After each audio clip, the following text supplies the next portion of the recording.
আসানসোল গ্রাম বসন্ত উৎসব কমিটির উদ্যোগে পালিত হল বসন্ত উৎসব।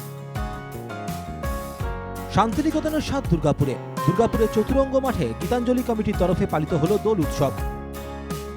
ঝাড়গ্রামের গোপীবল্লভপুরে ঐতিহ্যবাহী রাধা গোবিন্দ জীবের মন্দিরে পালিত হল দোল উৎসব। শান্তিনিকেতনের অনুকরণে দোল উৎসব পালিত হল বহরমপুরে। আবির খেলা ছাড়াও ছিল বিভিন্ন সাংস্কৃতিক অনুষ্ঠান।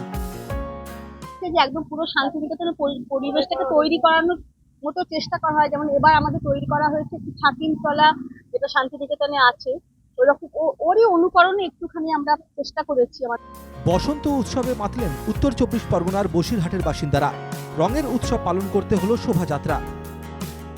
নৈহাটির হরিনগর কলোনিতে পালিত হলো বসন্ত উৎসব। এখানে উৎসব আয়োজনের সব দায়িত্বই নিজের কাঁধে তুলে নেন মহিলারা। শুধু আজকের দিনটি নয়, সারা বছর রঙিন হয়ে উঠুক বার্তা আয়োজকদের। পুরুলিয়ার উপকণ্ঠ ডিয়ার পার্ক সংলগ্ন প্রাঙ্গণে জমজমাট বসন্ত উৎসব। পলাশরাঙা পুরুলিয়ায় মানুষকে স্বাগত জানালেন পুরুলিয়াবাসী। পুরুলিয়ার পলাশ তো বিখ্যাত, বাইরে বাইরে থেকেও মানুষজন আছে পলাশ দেখতে। এবছরের পলাশটা একটু বেশি হয়েছে, তো সবাই আসুন, আরো যারা আসে না তারা দেখে পরের বছর আসুন, আমরা অপেক্ষাতে থাকবো। বসন্ত উৎসবে মুখরিত হলো দক্ষিণ 24 পরগনার ডায়মন্ড হারবার। নাচ, গান, কবিতা, প্রভাত ফেরির মধ্যে দিয়ে পালিত হলো বসন্ত উৎসব। দক্ষিণবঙ্গের জেলায় জেলায় নির্বিঘ্নেই মিটল রঙের উৎসব। Bureau report, NKTV Bangla.